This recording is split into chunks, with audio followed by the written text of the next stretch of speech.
నమస్తే. తెలంగాణ రాష్ట్రంలో కాంగ్రెస్ పార్టీ అధికారంలోకి వచ్చిన తర్వాత అంటే మార్చి 2024 నుండి ఇప్పటి వరకు దరిదాపుగా 25,000 మంది ప్రభుత్వ శాఖలలో పనిచేస్తున్నటువంటి రిటైర్డ్ అయినటువంటి ఉద్యోగస్తులు ఉన్నారు. వాళ్ళకి ఇప్పటి వరకు కూడా నయా పైసా కూడా చెల్లించలేదు ఇప్పుడున్నటువంటి రాష్ట్ర ప్రభుత్వం. ఎంతో కొంతమంది కోర్టుకు వెళ్తే వాళ్ళకి వరకు మాత్రమే పరిమితం అయిపోయింది. దాని తర్వాత వీళ్ళను యాదమర్చింది, వీళ్ళకు పైసలు కూడా ఇవ్వట్లేదు. రిటైర్డ్ అయిన తర్వాత ఎంతో కొంత వృద్ధాప్యంలో అవసరం వస్తాయి, బిడ్డల పెళ్ళిళ్ళకో ఇల్లు కొనుక్కోవాలనో లేకపోతే ఇంకా వేరే రకమైనటువంటి ఖర్చుల కోసం వీళ్ళు దాయబెట్టుకున్నటువంటి పైసలు వీళ్ళకి ఇవ్వడానికి రాష్ట్ర సర్కార్ ఈరోజు మీనమేషాలు లెక్కిస్తూ ఉన్నది. అసలు వీళ్ళ విషయం పట్టించుకోవట్లేదు. దాదాపుగా 10,000 కోట్ల రూపాయలు ఇప్పుడు 25,000 మంది కార్మికులకు ఈ రాష్ట్ర సర్కార్ బాకీ ఉంది. సో వీళ్ళు బాధ ఎవరికి చెప్పుకోవాలో అర్థం కావట్లేదు. ఎన్ని ప్రెస్ మీట్లు పెట్టి ఎంతమంది అధికారుల దగ్గరికి పోయినా, ఎంతమంది నాయకుల దగ్గరికి పోయినా, ఎంతమంది మంత్రులను కలిసినప్పటికీ కూడా ప్రయోజనం మాత్రం శూన్యం. ఏం చేయాలో అర్థం కానటువంటి పరిస్థితి. ఇప్పటికే ఈ రిటైర్డ్ అయినటువంటి కార్మికులు 2024 మార్చి నుంచి ఇప్పటి వరకు రిటైర్డ్ అయినటువంటి కార్మికులు డబ్బులు రాక ఒక పక్కన ఆరోగ్యం క్షీణించిపోయి వాళ్ళు చికిత్సకు పైసలు కూడా లేకపోవడంతో వాళ్ళు ఊపిరి వదిలినటువంటి సందర్భాలు కూడా మనం చూడడం జరిగింది. నేరుగా ముఖ్యమంత్రి రేవంత్ రెడ్డి సొంత ఊరైనటువంటి కొడంగల్ నియోజకవర్గం ఏదైతే ఉందో, కొడంగల్ నియోజకవర్గంలో కూడా ఒక ఉద్యోగస్తు ప్రాణాన్ని కోల్పోవడం జరిగింది, రిటైర్డ్ అయినటువంటి కార్మికుడు. ఇదంతా కూడా ఎవరు బాధ్యత వహించాలి? ఆ రాష్ట్ర ప్రభుత్వమే బాధ్యత వహించాలి. ఇప్పుడు మన ముందున్నటువంటి వీళ్ళంతా కూడా రిటైర్డ్ అయినటువంటి ఆయా శాఖలలో ప్రభుత్వ ఉద్యోగుల రిటైర్మెంట్ అయినటువంటి కార్మికులు. వీళ్ళంతా మాట్లాడదాం వీళ్ళతోంటే. ఏంటిదన్న 2024 నుంచి ఇప్పటి వరకు ఎట్లాంటి రకమైనటువంటి ఫేస్ చేస్తూ ఉన్నారు ప్రాబ్లమ్స్? ఎందుకు ఈ 10,000 కోట్లని చెల్లించడంలో ప్రభుత్వం ఎందుకు నిర్లక్ష్యంగా వ్యవహరిస్తుందని చెప్పేసి అనుకుంటా ఉన్నారు? ముందుగా మీకు నమస్కారం. నా పేరు కోహెడ చంద్రమౌళి. నేను రిటైర్డ్ ఎంప్లాయీస్ అసోసియేషన్ తెలంగాణ రాష్ట్ర కన్వీనర్ను. 2024 మార్చి నుంచి మా రిటైర్మెంట్ కార్యక్రమం అనేది జరిగింది. అయితే రాష్ట్ర ప్రభుత్వ ఉద్యోగులందరూ ఇప్పటి వరకు దాదాపు 2,500 మంది, 25,000 మంది మేము రిటైర్మెంట్ అయితే దాదాపు ఇప్పటి వరకు ఒక 250 పైచీలకు రిటైర్మెంట్ బెనిఫిట్స్ రాక అనారోగ్యం పాలై హాస్పిటల్లో ఉండి సోషల్ మీడియా, ప్రింట్ మీడియా ద్వారా ప్రభుత్వానికి తెలియపరిచినప్పుడు కూడా ప్రభుత్వం కనికరించకుండా ఒక పైసా కూడా ఇవ్వకపోవడం వల్ల 250 మందికి పైగా చనిపోవడం జరిగింది. ఇప్పటికి దాదాపు 1,000-1,500 మంది హైదరాబాద్ హాస్పిటల్లో మెరుగైన వైద్యం చేయించుకోలేక నానా అవస్థలు పడుతున్నటువంటి సందర్భం జరుగుతూ ఉన్నది. మరి ఈ ప్రభుత్వాన్ని మేము కోరి తెచ్చుకున్నాం. ఎందుకంటే గత ప్రభుత్వం అప్పుడు పెండింగ్లో ఉన్నటువంటి డిఏలు బకాయి ఉండడంతో ఈ ప్రభుత్వం ఒక ఆశ చూపెట్టింది. ఏమైనా ఆశ చూపెట్టిందంటే, ప్రభుత్వం ఇదివరకు ఉన్నటువంటి పెండింగ్ 3 డిఏలు ఇస్తా, పిఆర్సీని ప్రకటింపజేస్తా, రిటైర్మెంటు అయిన వాళ్ళు ప్రతి బెనిఫిట్స్ని అందజేస్తా అని చెప్పి అంటే మేము ఇలా ప్రభుత్వాన్ని కోరుకొని తెచ్చుకోవడం జరిగింది. మరి రిటైర్మెంట్ అయిన వాళ్ళకు కేవలం ఒక పెన్షన్ తప్ప మాకు రావాల్సినటువంటి GPF, టీఏజిఎల్ఐ, GAS, leave encashment, కమిటేషను, gratuity, ఇందులో ఒక గ్రాట్యుటీ మాత్రమే చట్టపరంగా న్యాయపరంగా రావాల్సినటువంటి డబ్బులు, మిగతా అన్నీ మేము నెల మా జీతం నుంచి కోత విధించి మేము దాచుకున్నటువంటి డబ్బుల్ని, మా డబ్బులు మేము రిటైర్మెంట్ అయినాక గత ప్రభుత్వాలు ఎప్పుడు కానీ రిటైర్మెంట్ అయిన నెల లోపలనే మాకు డబ్బులు ఇచ్చేది. మరి ఈ భారతదేశంలో 29 రాష్ట్రాల్లో ఇవాళ పెండింగ్ బకాయిలు ఉండి రిటైర్మెంట్ అయిన వాళ్ళకు డబ్బులు ఇవ్వనటువంటి ప్రభుత్వం ఏదైతే ఉందో అంటే మన తెలంగాణ ప్రభుత్వం, ముఖ్యంగా రేవంత్ రెడ్డి ప్రభుత్వం. నేను ఒకటే కోరుతా ఉన్నా, గత ప్రభుత్వ పెద్దలకు, మంత్రులకు, ఎమ్మెల్యేలకు అందరూ వినతి పత్రాలు ఇచ్చినాం. అయ్యా మా రావాల్సిన డబ్బులు మాకు వెంటనే చెల్లించాలని ఇచ్చినప్పుడు కూడా ప్రభుత్వంలో చలనం లేదు. ఆ తర్వాత మేము ప్రతిపక్ష నాయకులను కలిసి మాట్లాడితే ఇవాళ అసెంబ్లీలో వాయిదా తీర్మానం పెట్టినప్పుడు కూడా వాళ్ళు ప్రభుత్వం నోట ఒక మాట కూడా రాలేదు. నేను ప్రభుత్వం ఒకటి ప్రశ్న అడుగుతా ఉన్నా, ఈ ప్రభుత్వం వచ్చిన 27 నెలల్లో 3,47,924 కోట్ల అప్పు చేసింది. అందులో మాకు రావాల్సిన ఒక 10,000 కోట్లు ఇచ్చేస్తే ఇవాళ 25,000 మంది రిటైర్మెంట్ అయినటువంటి ఉద్యోగులు, ఉపాధ్యాయులందరూ హాయిగా ఇంటి దగ్గర ఉండే పరిస్థితి. మరి వాళ్ళు ఇల్లు కట్టుకొని అప్పు తీర్చలేని పరిస్థితి, పిల్లల పెళ్ళిళ్ళు చేయలేని పరిస్థితి, కొడుకు ఉద్యోగం లేకపోతే సెటిల్మెంట్ చేయలేని పరిస్థితి. ఇంకా ముఖ్యంగా చెప్పాలంటే ఇవాళ ముఖ్యమంత్రి రేవంత్ రెడ్డి గారు స్వగ్రామం కొడంగల్ నియోజకవర్గం లోపల కొండారెడ్డిపల్లి లోపల కుడుముల కొండయ్య అనే ఉపాధ్యాయుడు 2024 మార్చిలో రిటైర్మెంట్ అయితే ఆయనకు లంగ్స్ వ్యాధి వచ్చి ఆయన హాస్పిటల్లో ఉండి ఆయన మిత్రులు, బంధువులు అందరూ సహకారం చేసినప్పటికీ ఆయన బ్రతికే పరిస్థితి లేకపోతే సోషల్ మీడియా, ప్రింట్ మీడియా ద్వారా ఆయన ప్రభుత్వానికి ఒక విన్నపం చేసుకున్నాడు. అయ్యా నాకు రావాల్సిన డబ్బులు మీరు ఇస్తేనే నేను బతికేటట్టున్నా, లేకపోతే నేను చనిపోతా అని చెప్పి అన్నప్పటికీ కూడా ఈ ప్రభుత్వంలో కనీసం కనికరం లేకుండా ఆయన చనిపోయినా కానీ రానటువంటి డబ్బులు. అదేవిధంగా ఈ మధ్యలో అంటే నెల రోజుల క్రితం ఖమ్మంలో ఒక రిటైర్డ్ ఎస్ఐ ఆయన ఎవరికి అంటే బట్టి విక్రమార్క గారికి ఎస్కార్డ్ ఎస్ఐగా పనిచేస్తున్నటువంటి ఎస్ఐ. మరి ఆ మైసయ్యకు రావాల్సిన డబ్బులు ఆయన 2025 ఫిబ్రవరిలో రిటైర్మెంట్ అయితే 26 ఫిబ్రవరి కూడా ఆయనకు డబ్బులు రాలేదు. ఆయనకు 3 కొడుకులు, ఎవరికి ఉద్యోగం లేకుండా ఒక చిన్న ఇల్లు కట్టుకొని ఆయన మానసిక వేదనతోటి హాస్పిటల్లో ఉండి ఆయన చనిపోవడం జరిగింది. వాళ్ళ భార్య కూడా అనారోగ్యం పాలై చనిపోవడం జరిగింది. ఇవాళ ప్రభుత్వం మాకు రావాల్సిన డబ్బులు మాకు వెంటనే ఇచ్చేస్తే ఈ ప్రభుత్వాలు మా బ్రతుకుల లోపల ఒక వెలుగు నింపేది ఉంటుండే. మరి మేము అనుకుంటున్నాం 250 మంది చావులకు కారణమైనటువంటిది ఈ తెలంగాణ ప్రభుత్వం, అందులో రేవంత్ రెడ్డి ప్రభుత్వమే దీని బాధ్యత వహించాలని, మరి చనిపోయిన వారికైనా కనీసం మొట్టమొదటి డబ్బులు ఇవ్వాలని, హాస్పిటల్లో ఉన్న వారికి వెంటనే వాళ్ళ డబ్బులు అందజేయాలని చెప్పి ఈ ప్రభుత్వ హత్యలుగా భావిస్తూ మరి వారికి చనిపోయిన వారి డబ్బులు ఇచ్చుకుంటూ వారికి ఎక్స్గ్రేసియా కూడా ఇవ్వాలని చెప్పి మేము చెప్పడం జరిగింది. నేను 2024 నవంబర్లో నేను ఒక హెడ్ మాస్టర్గా నేను రిటైర్మెంట్ అయినా. నాకు ఇంతవరకు ఒక డబ్బు కూడా రాలేదు. మరి ఇవాళ హైదరాబాదులో తెలంగాణ జేఏసీ వాళ్ళు సమావేశం ఏర్పాటు చేస్తే మరి మేము కూడా ఉద్యోగ సంఘాల్లో ఉపాధ్యాయ సంఘాల్లో పనిచేసిన వాళ్ళమే కాబట్టి మరి ఈ ఉపాధ్యాయ సంఘాలకు, ఉద్యోగ సంఘాలకు మా గోడును వినిపించుకొని ఇలా ప్రభుత్వం దగ్గర మా సమస్యను ప్రస్తావించి మాకు డబ్బులు తీసుకురావచ్చే ఏర్పాటు చేయాలని చెప్పి వాళ్ళని కోరడానికి ఇవాళ మేము హైదరాబాద్కు రావడం జరిగింది. నాకు రావాల్సింది దాదాపు 50 లక్షల రూపాయలు రావాలి. మరి ఇంతవరకు అయితే మాకు డబ్బులు రాలేదు. ప్రభుత్వం ఇస్తున్నటువంటి 700 కోట్లలో మా పెన్షనర్స్కి మాత్రం ఒక 10-15% మాత్రమే వస్తుంది.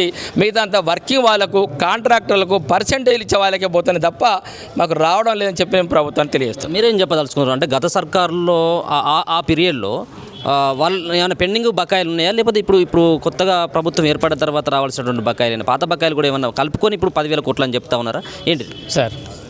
ఈ తెలంగాణ లోపల రిటైర్మెంట్లు అయినటువంటిది మార్చి 2024 నుండి రిటైర్మెంట్లు అయినటువంటి ప్రారంభమైనవి.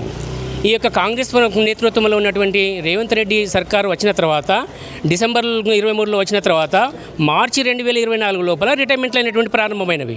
కాబట్టి ఆ మార్చి 2024 నుంచే ఈ రిటైర్మెంట్లు ప్రారంభమైనవి కాబట్టి అప్పటి నుండే ఈ రిటైర్మెంట్ బకాయిలు అయినటువంటిది చెల్లించాల్సి ఉంటుంది అన్నట్టు. అంతకుముందు బకాయిలు అయినటువంటిది, అంతకుముందు ఆ రిటైర్మెంట్ ఏజ్ అనేటువంటిది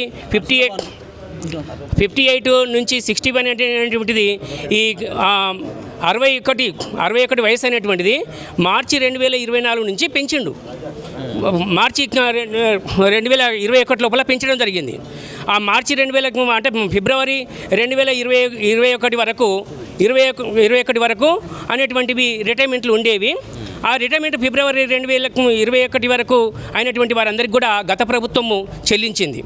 కానీ ఈ ప్రభుత్వం లోపల ఈ వచ్చిన తర్వాత ఈ యొక్క రిటైర్మెంట్లు అనేటువంటి ప్రారంభమైనవి కాబట్టి మార్చి 2024 నుంచి ఇప్పటి వరకు రిటైర్డ్ అయినటువంటి వారికి దాదాపుగా ఇప్పటికీ మేము రిటైర్డ్ అయ్యి 25 నెలలుగా వస్తున్నది. 25 నెలలు అయినప్పటికీ కూడా ఈ ప్రభుత్వం మాకు రావాల్సినటువంటి బకాయిలు అనేటువంటి చెల్లించకపోవడం, తాత్సారం చేస్తున్నటువంటి క్రమం లోపల ఈ ప్రభుత్వము మాకు రిటైర్మెంట్ బకాయిలు అనేటువంటి చెల్లించకపోవడం వల్ల చాలామంది ఇప్పటికి కూడా మా మిత్రుడు చెప్పడం జరిగింది. దాదాపుగా ఈ రాష్ట్రం లోపల ఈ 24,000-25,000 మంది రిటైర్డ్ అయి ఉన్నప్పుడు తర్వాత ఏదో కొద్ది మందికి మాత్రము కోర్టు ఆదేశాల మేరకు కానీ తర్వాత వ్యక్తిగత ప్రయోజనాలకు తర్వాత కమిషన్లు ఇచ్చుకొని కొంతమంది తెచ్చుకోవడం జరిగింది. ఆ విధంగా తెచ్చుకోకుండా మిగిలినటువంటి వారు దాదాపుగా 18,000-19,000 మంది ఈ అందరికీ కూడా బకాయిలు రావాల్సి ఉంటుంది.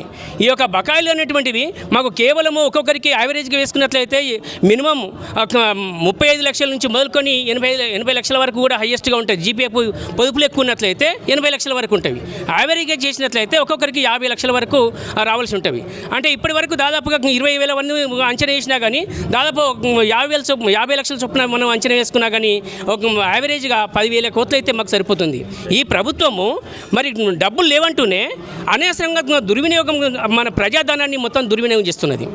ఈ ప్రభుత్వం డబ్బులు లేవంటూనే, నన్ను కోసినా రూపాయలు లేవంటూనే ఈ ప్రభుత్వము మరి ఏవైతే పథకాలు పెట్టారో ఆ పథకం ఏ ఒక్కటి ఆపిరా? ఇంతవరకు ఆపలేదు. ఆపకుండా పథకాలన్నింటిని కొనసాగించుకుంటూ ఉన్నారు కదా. తర్వాత నా దగ్గర కోసిన డబ్బులు లేవంటూనే ఈరోజు మీరు మూసీ సుందరీకరణ అనేటువంటి పేరుతోటి దాన్ని మూసీ సుందరీకరణను దాన్ని డెవలప్ చేయడానికి పూనుకున్నారు. 150,000 కోట్లు ఎక్కడి నుంచి వస్తున్నాయి? మరి ఇది మీరు అప్పు రూపంలో తీసుకొస్తున్నారు కదా, ఆ అప్పు రూపంలో తీసుకొచ్చేటువంటి వాటిని కూడా 1,50,000 ఎంట్లకి వెళ్ళి మాకు కేవలం ఒక 10,000 కోట్లు కనుక ఇచ్చినట్లయితే మా అందరికీ కూడా ఆ యొక్క మాకు రావాల్సినటువంటి బకాయిలు చెల్లించబడతాయి కదా. ఆ విధంగా మీరు చెల్లించకుండా మెస్సీ ఫుట్బాల్ అనేటువంటిది, ప్రపంచ సుందరిమల్ల పోటీలు అనేటువంటిది, గ్లోబల్ సమ్మిట్ అనేటువంటిది, తర్వాత ఫోర్త్ డెవలప్మెంట్ అనేటువంటివి, గాంధీ విగ్రహానికి 5,000 కోట్లు అనేటువంటివి ఇవన్నీ చేస్తున్నారు. తర్వాత మొన్న కూడా 15 రోజులు 20 రోజుల క్రితం కూడా కాలేజీలో చదివేటువంటి విద్యార్థినులకు ఉచిత పథకంగా మీరు ఈవీ స్కూటీలు అనేటువంటి కూడా ఇవ్వడానికి పూనుకున్నారు. అంటే ఈవీ స్కూటీ అనేటువంటి ఒక స్కూటీకి దాదాపుగా 1,20,000 కోట్లు 1,20,000 చెల్లించాల్సి ఉంటుంది. కాబట్టి ఆ విధంగా వాళ్ళందరికీ ఉచిత పథకాలు ఇస్తున్నారు కదా, మీ ఉచిత పథకాలు బంద్ చేయండి. బంద్ చేసి మాకు రావాల్సినటువంటి న్యాయంగా రావాల్సినటువంటి ఆ రిటైర్మెంట్ బకాయిలు అనేటువంటిది ఏక మొత్తం లోపల చెల్లించాలని ఈరోజు మేము ప్రభుత్వాన్ని డిమాండ్ చేస్తున్నాం. మీరేం చెప్పదలుచుకున్నారు? చాలామంది ఇప్పటికే చనిపోతున్నటువంటి పరిస్థితి కనపడతా ఉన్నది. సో ఈ ఏజ్లో అంటే రిటైర్మెంట్ అయిన తర్వాత మనకు ఏదో రకంగా అవసరానికి మనం దాయబెట్టుకున్నటువంటి డబ్బులను ఇవ్వడంలో ప్రభుత్వ నిర్లక్ష్యానికి బలైనటువంటి వాళ్ళ గురించి మాట్లాడంటే మీరు కూడా రిటైర్డ్ అయినలు మీరుగా నమస్కారాలు తెలియజేస్తూ, నా పేరు కొంపెల్లి భిక్షపతి, నేను రిటైర్డ్ ఎంప్లాయీస్ స్టేట్ కన్వీనర్గా నా పేరు. ఈరోజు 200 సంఘాలు ఇక్కడ జేఏసీ గారిని మీటింగ్ అయ్యారు. మా యొక్క గోడు బాధ మీరు కూడా ప్రభుత్వానికి వినిపించాలి అని ఇవాళ ప్రతి సంఘ నాయకులకు మా రిప్రజెంటేషన్ ఇవ్వడం జరిగింది. సో మార్చి 2024లో రిటైర్డ్ అయితే ఇవాళ వరకు సుమారుగా 250 మంది చనిపోయారు. డబ్బులు రాక, మాకు రావాల్సినటువంటి బెనిఫిట్స్ రాక, ఇవాళ ఆల్రెడీ కాగ్ రిపోర్ట్లో మాకు 16,800 కోట్ల రూపాయలు వచ్చినాయి అని చెప్పి ఆడిట్లో ఆల్రెడీ రిపోర్ట్ వచ్చేసింది. మాకు శాంక్షన్ చేశారు. కానీ మా శాంక్షన్ చేసినటువంటి డబ్బులు 16,800 కోట్ల రూపాయలు ఎక్కడ మళ్లించాదో ప్రభుత్వం సమాధానం చెప్పాలి. రేవంత్ రెడ్డి గారు చెప్పాలి దీని విషయంలో. ఎందుకు చెప్తున్నామంటే మాకు రావాల్సినటువంటి డబ్బులు మాకు కాగ్ రిపోర్ట్లో 16,800 కోట్ల రూపాయలు మంజూరు చేయని అని చెప్పి ఆడిట్లో మాకు ప్రకటన వచ్చేసింది. మరి వచ్చినాక మాకు రావాల్సిన బెనిఫిట్స్ రావాలి కదా. మరి రాక మాకు ఇవ్వాల్సిన డబ్బులు ఇవ్వకుండా దాన్ని మళ్ళీ పక్కదారి మళ్ళించి తీసుకుపోయినటువంటి ప్రభుత్వం యొక్క కుట్ర ఏందో మాకు చెప్పాలని ఒకటి చెప్తాను. రెండో అంశం ఏంటంటే ఇవాళ మాకు రావాల్సినటువంటి గ్రాడ్యుయేట్ మాత్రమే. ఇప్పుడు ఆల్రెడీ మరి వాళ్ళు ఇవ్వాల్సింది ఒక గ్రాడ్యుయేట్ మాకు ఇవ్వాల్సిందే. మాది రూల్, మా చట్టం, మా హక్కు అది. మాకు ఇంకా మేము జీతంలో నెల దాచుకున్నటువంటి పైసలు మేము ఇప్పుడు ఇబ్బందిగా ఉన్నప్పటికీ కూడా రేపు మా పిల్లల భవిష్యత్తు కోసం ఆలోచన చేయాలన్నటువంటి ఆలోచనతోటి జీపీఎఫ్లో దాచుకున్నటువంటి డబ్బులు ఇవాళ మా అకౌంట్లో మేము సంతకం పెడితే రావాల్సినటువంటి డబ్బులు ఇవాళ మాకు తెలియకుండా ఇవాళ ప్రభుత్వం ఆ డబ్బులని కాజేసి వాళ్ళ ప్రయోజనాల కోసం, వాళ్ళ ఉచిత పథకాల కోసం ఈ డబ్బులు అటు మళ్ళించారు. ఇవాళ ఎంత బాధ అవుతుందండి నాకు. ఇవాళ నేను జీపీఎఫ్లో, జిల్లా పరిషత్ జీపీఎఫ్లో దాచుకున్నటువంటి డబ్బులు నా అకౌంట్లో నాకు తెలియకుండా ఇవాళ ప్రభుత్వం కాజేస్తే ఇవాళ రేపు నేను నా బిడ్డ పెళ్లి చేయాలనుకున్నాను. రేపు ఏదో డబ్బులు తీసుకున్న ఏదో ఒక ఈఎంఐ కట్టుకోవాలనుకున్నా. ఇప్పుడు ఆ అవకాశం లేకుండా ఈ ప్రభుత్వం చేసింది. కాబట్టి ఏది ఏమైనా వీళ్ళు ఎట్టినట్టు ఈ 200 సంఘాలు ఇవాళ పెట్టారు కదా, ప్రభుత్వం ఒక్క ప్రశ్న ఒక్కనాడు కూడా అడిగే పరిస్థితి లేదు. ఇవాళ ఏమైంది ఇలా పరిస్థితి? ఉద్యోగులు ఇంతమంది రిటైర్డ్ అయ్యి చచ్చిపోతారు. రిటైర్డ్ అయ్యి 30-40 ఏళ్ళు సర్వీస్ చేశాం ప్రభుత్వానికి. ఇవాళ 2023 వరకు అప్పుడున్న ప్రభుత్వం ఇచ్చింది. ఇవాళ ఈ రేవంత్ రెడ్డి ప్రభుత్వం వచ్చిన, ఈ కాంగ్రెస్ ప్రభుత్వం వచ్చినాక 2 సంవత్సరాల నుంచి ఇవాళ వరకు ఒక్క పైసా ఒక్కరికి ఇవ్వలేదు. మరి ఎందుకు ఇవ్వడు? ఇప్పుడు ఆ రోజు ఎంతసేపు చెప్పు ఆయన ఒళ్ళిస్తే ఒళ్ళుతారు తప్ప మాకు రావాల్సిన డబ్బులు ఎందుకు ఇస్తలేదని మేము ఈ ప్రభుత్వాన్ని ప్రశ్నిస్తున్నాం. మరి మాకు న్యాయమే కదా. మేము దాచుకున్నటువంటి డబ్బులు కూడా మాకు ఇవ్వాలి కదా. అవి కూడా ఇవ్వట్లేదు ఇవాళ వరకు ఒక్క జీపీఎఫ్లో ఒక్క పైసా కూడా లేవు. మరి ఇది ఇంత దారుణమైన ప్రభుత్వం మేము అనుకోవాలి ఇట్లా చేస్తాను. మరి ఇలా నువ్వు ఎక్కడో పోయి ఏ రాష్ట్రంలో పోయి చెప్తున్నావు మాకు 6 గ్యారెంటీలు, ఏ గ్యారెంటీలని ఇవాళ మా కాడ చేసి అక్కడ అడిగారు. మొన్న ప్రజలు అడిగారు, పబ్లిక్ మీటింగ్లు అడిగారు. ఫస్ట్ నీ ప్రభుత్వంలో అక్కడ ఏం చేసినావు ఫస్ట్ వాళ్ళు అడిగి తీసుకురా అని చెప్పి అక్కడ అలుచున్న ఆలోచనను. మరి ఇవాళ నువ్వు చక్కగా మా కాడ ఏ పరిస్థితి ఉంది కదా. మరి రేవంత్ రెడ్డి గారు మేము ఒక్కటే ప్రశ్నిస్తున్నాం. మేము నమ్మి మోసపోయాం. ఆ రోజు ప్రభుత్వంతో గత ప్రభుత్వంలో ఉన్నప్పుడు వెగ్గాడి ఇవాళ కొత్త ప్రభుత్వాలు ఏమైనా వస్తే మాకు మంచి జరుగుతుంది అని చెప్పి మీ మాటలకు మోసపోయాం. మోసపోయి మీరు ఇస్తే డిఏ ఇస్తున్నావు, పిఆర్సీ ఇస్తున్నావు, పెన్షన్లకు బకాయిలు లేకుండా ఏవి కూడా అన్నీ కూడా పరిష్కారం చేస్తానని చెప్పి మాట ఇచ్చినందుకు మేము మోసపోయి మిమ్మల్ని తెచ్చుకుంటే చివరికి ఇవాళ మాకు పనిష్మెంట్ చేసి ఇవాళ 250 మంది చనిపోవడానికి కారకులు అయ్యారు. ఇవాళ ఈ ప్రభుత్వం ఈ రేవంత్ రెడ్డి బాధ్యులు వహించాల్సిన అవసరం ఉందని చెప్పి మేము మీ పత్రికా ముఖము కోరుతున్నాం. సార్ మీరేం చెప్పదలుచుకున్నారండి? చాలా రోజులుగా మీరు ఎన్నో విజ్ఞప్తులు, మంత్రులను కలుస్తూ ఉన్నారు, ఎమ్మెల్యేలను కలుస్తూ ఉన్నారు, సెక్రటేరియట్లో మీకున్నటువంటి పరిచయాలతో కొంతమంది కలుస్తూ ఉన్నారు, కోర్టుకు వెళ్ళడం జరుగుతూ ఉన్నది. సో అయినప్పుడు కూడా ప్రభుత్వంలో ఏమాత్రం చలనం కనబడినటువంటి సిచ్యువేషన్ కనబడతా ఉంది. చాలామంది కూడా చనిపోయినటువంటి సిచ్యువేషన్ కనబడతా ఉంది కళ్ళ ముందట. ఏం చెప్పదలుచుకున్నారు? 2024 మార్చి నుండి ఉద్యోగ ఉపాధ్యాయులు రిటైర్ అవుతూ ఉన్నారు. రిటైర్ అయినటువంటి ఉద్యోగ ఉపాధ్యాయులకు రాష్ట్ర ప్రభుత్వం ఎలాంటి సంక్షేమ పథకాలు ఏమి ఇవ్వట్లేదు. దాచుకున్నటువంటి నిబంధనల మేరకు దాచుకున్న డబ్బులు, మాకు ఇవ్వవలసిన డబ్బులు మాత్రమే మేము అడుగుతూ ఉన్నాం. బిల్లుల రూపేణా మేము సబ్మిట్ చేసి అగవస్తాయి అని చెప్పి 18 మాసాలు వెయిట్ చేసి మేము ప్రతి మంత్రిని, ఎమ్మెల్యేలను, ఎమ్మెల్సీలను, అధికారులను అందరినీ కూడా కలవడం జరిగింది. ఎన్ని వినతి పత్రాలు ఇచ్చినా 18 మాసాలు ఆగి చూసినా కూడా కొత్తగా ప్రభుత్వం వచ్చింది కదా, మాకేదో అండగా ఉంటుంది, మా వాళ్ళకు వెంటనే ఇస్తుందని ఆశపడ్డప్పటికి కూడా మాకు ఏ విధమైన ఇవ్వకపోవడం వలన ఒక సంఘంగా ఏర్పడి అనేక రూపాలలో ధర్నాలు కానీ నిరసనలు కానీ చేయడం జరిగింది. అయినప్పటికీ కూడా కనికరం చూపని ప్రభుత్వం మాలో చాలామంది మరణిస్తూ ఉన్నారు. ఇవాళ శాసనసభలో కూడా వాళ్ళకి సహాయం చేస్తున్న ఉద్యోగులు మా వాళ్ళే. మరి ఇవాళ వాళ్ళకు చదువు చెప్పిన వాళ్ళం కూడా మేమే ఉపాధ్యాయులం. ఈ తెలంగాణ ప్రభుత్వానికి అండగా నిలబడి ఇటు ప్రభుత్వానికి మరి ప్రజలకు ఒక సమన్వయకర్తగా పనిచేసినటువంటి మాలాంటి వాళ్లకు, మేము ప్రభుత్వం యొక్క పథకాలను ప్రజలకు చేరవేసినటువంటి వాళ్ళము, ప్రభుత్వానికి అనుకూలంగా పనిచేసినటువంటి వ్యక్తులము. వాళ్ళు ఏది చెప్తే ఆ పనిచేసాం. కానీ ఈ సమాజానికి ఉపయోగపడే మాలాంటి వాళ్ళను వృద్ధాప్యంలో రిటైర్మెంట్ అనే పదంతో ఇంటికి పంపుతూ అదే రోజు మాకు చెక్కు రూపేణ ఇచ్చి గౌరవంగా ఇంటికి సాగనంపుతానన్నటువంటి ప్రభుత్వాలు మాట తప్పి ఇవాళ మమ్మల్ని అరగోసపెడతా ఉన్నాయి. రోడ్డు మీద 61-62 సంవత్సరాలకి ఇవాళ రోడ్డు మీదకి వచ్చాం. మేము గౌరవంగా ఒక ఉద్యోగం చేసి ప్రభుత్వానికి అండగా నిలబడి ప్రజలకు సేవ చేసినటువంటి వ్యక్తిగా ఒక గౌరవంగా ఇంట్లో ఉండాలి. మా పిల్ల పాపలతోటి మేము కాలక్షేపం చేయాలి. కానీ 62-63 సంవత్సరాల వయసులో రోడ్డు మీద తిరగాల్సిన దుస్థితి ఎందుకు వచ్చింది? ఈనాటి ప్రభుత్వ పెద్దలు రేవంత్ రెడ్డి గారు ముఖ్యమంత్రి గారు తీసుకునే నిర్ణయాల వల్ల వచ్చింది. మరి మేము ఏమడుగుతున్నాం? నిబంధనల మేరకు 6.25% తప్పనిసరిగా మీ జీతంలో మినహాయింపుకొని చేసుకొని జీపీఎఫ్లో దాచుకోమని ప్రభుత్వమే ఇచ్చింది కదా. వద్దంటే ఆనాడు దాచుకోకపోతే వాళ్ళు అడిగే వాళ్ళం కాదు కదా. మరి ఇవాళకైనా ఆ నిబంధన తీసేయలేదు, మేము దాచుకున్న డబ్బులు ఇవ్వట్లేదు. అంటే ఈ ప్రభుత్వము ద్వంద్వ వైఖరి నిర్వహిస్తూ ఉంది. అది సరి అయింది కాదని మేము తెలియజేస్తూ ఉన్నాం.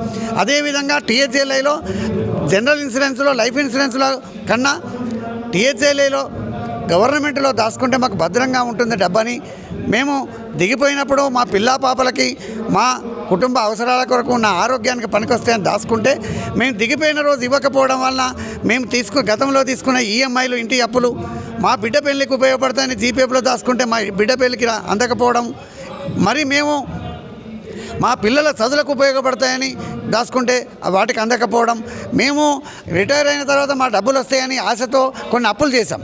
ఆ అప్పులు ఇవి రాగానే తీస్తామని చుట్టుపక్కల వాళ్ళకి చెప్తే, నువ్వు రిటైర్ అయినా కానీ డబ్బులు ఎందుకు ఇస్తలేవు, నువ్వు కావాలని మోసం చేస్తున్నావు అని పక్క వాళ్ళు అడుగుతుంటే ముఖమెత్తుకోలేని స్థితిలో ఇవాళ ఉద్యోగులుగా మేము 10 మంది మనసు తలమంచుకునే స్థితికి ఈనాటి ప్రభుత్వం తీసుకొచ్చింది.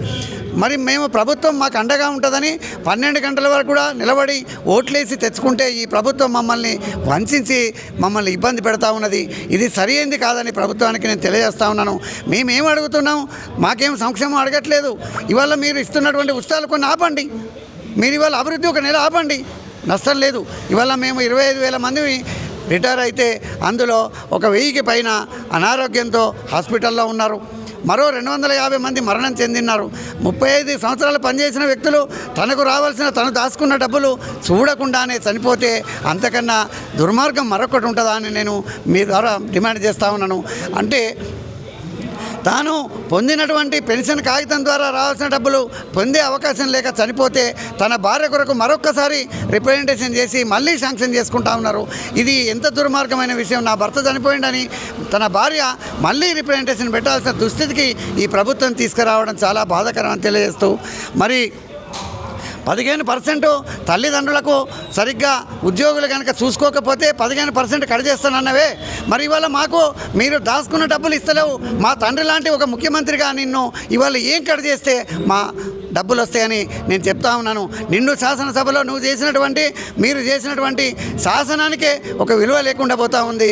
మీరు ఏ వృద్ధులకైతే ఉద్యోగులు చూడకపోతే కట్ చేయమన్నావో ఇవాళ ఉద్యోగులని చూస్తున్నటువంటి బాధ్యతలో ఉన్న ఒక రాష్ట్ర ముఖ్యమంత్రి గారు ఈ ప్రభుత్వము మాకు మొండి చేయి చూపుతూ ఉంటే, మమ్మల్ని ఇబ్బంది పెడతా ఉంటే, మాలో చనిపోతూ ఉంటే మా సంక్షేమం కాదు ఇది. మమ్మల్ని ఇవ్వాల్సిన దాచుకున్న డబ్బులు భద్రంగా ఉంటుందని ప్రభుత్వం పైన నమ్మకంతో దాచుకుంటే మాకు ఇవ్వకపోతే ఈ ప్రభుత్వాన్ని ఎవరు శిక్షించాలి, ఎవరు అడగాలి, దీనికి కారకులు ఎవరు బాధ్యులని మీ ద్వారా ఈ ప్రభుత్వాన్ని కోరుతా ఉన్నాను. దయచేసి మేము కనుక రిటైర్ అయినాడు మా బిడ్డ పెళ్లి కొరకు మా పనికి వస్తే దాచుకున్న డబ్బులు ఆనాడు ఒక తులం బంగారం కొంటే 70,000కు వచ్చేది, ఇవాళ 1,50,000 అయింది. అంటే ఆనాడు 20 తులాలు బంగారం పెడతానన్న నా బిడ్డకు ఇవాళ 10 తులాలు పెట్టే దుస్థితిలో డబ్బులు ఇస్తే కూడా లేదు. మరి డబ్బులు ఇవ్వకపోవడం వల్ల మా అల్లుడు కానీ వియ్యంకులు కానీ అడుగుతూ ఉన్నారు, నీ డబ్బులు ఎప్పుడు వస్తాయి, మా బంగారం ఎప్పుడు ఇస్తామని. మరి ఇచ్చే పరిస్థితి లేదు, అందులో సగం కూడా కొంటే వచ్చే పరిస్థితి లేదు. దీని అంతటికి కారణం ఈనాటి ప్రభుత్వ పెద్దలే. కాబట్టి దయచేసి ప్రభుత్వ పెద్దల్ని కోరుతా ఉన్నా, మరి మీరు డబ్బులు లేవంటున్నారు, పెద్ద బడ్జెట్లు అయితే కేటాయిస్తున్నారు, మీకు మనసు రాక మాకు ఇస్తలేరా?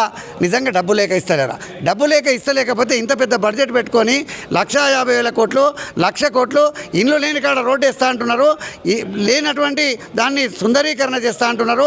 మరి అనేక రకాల పథకాలకు డబ్బులు మా దగ్గర కావాల్సినవి ఉన్నాయి, అడిగితే 1,000 కోట్లు ఒక రోజులో ఇవ్వగలుగుతాం అంటున్నారు.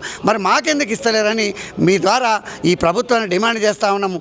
అయ్యా ముఖ్యమంత్రి గారు, మీ మంత్రివర్గాన్ని కోరుతా ఉన్నా, మాలాంటి ఉద్యోగ ఉపాధ్యాయులు మీ అందరికీ సేవ చేసి ఇవాళ మరణిస్తూ ఉంటే ఈ తెలంగాణ ప్రభుత్వం చూస్తూ ఊరుకున్నది. ఈ తెలంగాణ ప్రభుత్వంలో ఉద్యోగ ఉపాధ్యాయులుగా మేము చేసినటువంటి పోరాటం వల్ల ఇవాళ మీకు ఈ కుర్చీలు దక్కినాయి. మరి ఈ కుర్చీల్లో మీరు కూర్చొని మమ్మల్ని అవమానపరచడం న్యాయమా అని మిమ్మల్ని ప్రశ్నిస్తూ ఉన్నా. అయ్యా పెద్దలారా, ఈ ప్రభుత్వాన్ని కోరుతా ఉన్నా, మేము కోరుకున్న కలలుగన్న ఈ తెలంగాణ ప్రభుత్వం మాకు అనుకూలంగా లేదని, ఆనాటి ఆంధ్ర పాలకులు కలిసి ఉన్న నాడు కూడా ఈ స్థితిలో మేము ఉద్యోగులుగా బాధపడలేదని, అలాంటి బాధ ఉండద్దంటే వెంటనే మాకు రావాల్సిన డబ్బులు ఒక 10,000 కోట్లను ఏక మొత్తంలో ఇచ్చి మా ఉద్యోగ ఉపాధ్యాయులని ఆదుకోవాలని, ఇబ్బంది పడకుండా చూడాలని, మీ కుటుంబ సభ్యులుగా, మీ ఓటర్లుగా సంక్షేమ పథకాలు ఓటర్లకు ఇస్తున్నారు, వాళ్ళు ఓట్లు ఇస్తారని మేము కూడా ఓటర్లమే కదా, సమాజంలో మేము కూడా ఒక మనుషులమే కదా. మరి మా ప్రజల్లో భాగం అయినప్పుడు మమ్మల్ని ఎందుకు ఈ విధంగా ఇబ్బంది పెడతా ఉన్నారు, ఎందుకు మా మీద వివక్ష చూపుతూ ఉన్నారు, మీకు ఎందుకు మనసు రావట్లేదో దయచేసి ఆ భగవంతుని కోరుతా ఉన్నా, వీళ్ళ ప్రభుత్వ పెద్దలకు మనసు మారి మాకు వెంటనే డబ్బులు ఇచ్చే విధంగా ఈ తొలి వెలుగు ద్వారా మాకు అందజేస్తారని, వస్తాయని ఆశిస్తూ సుంకిశేల ప్రభాకర్ రావు, కరీంనగర్ ఉమ్మడి జిల్లా జనరల్ సెక్రటరీ. Thank you. మొత్తానికి ఇది వీళ్ళ ఆవేదనలో వాస్తవంగా అర్థం ఉన్నది. ఏదైతే రిటైర్మెంట్ అయిన తర్వాత శాలువాలతోటి సన్మానించి వాళ్ళకి రావాల్సినటువంటి బెనిఫిట్స్ చేతిలో పెట్టి వాళ్ళని సత్కరించాల్సినటువంటి అవసరం ఆయా రాష్ట్ర ప్రభుత్వాలపైన ఉంటుంది. కానీ ఈరోజు 2 సంవత్సరాలు అయినప్పుడు కూడా బెనిఫిట్స్ ఇవ్వకపోగా చాలామంది రాక చనిపోయినటువంటి వ్యక్తులు మన కళ్ళ ముందే కనబడతా ఉన్నారు. సో 60 సంవత్సరాల పాటు 65 సంవత్సరాలు వచ్చినాయి. వాళ్ళు మళ్ళీ రోడ్ల మీదకి వచ్చి వాళ్ళు పాఠశాలల్లో వివిధ డిపార్ట్మెంట్లో వాళ్ళ సేవలని వినియోగించుకున్నటువంటి ఆయా సంబంధించినటువంటి రంగాల్లో ఉన్నటువంటి ఉద్యోగులు కూడా కనబడతా ఉన్నారు.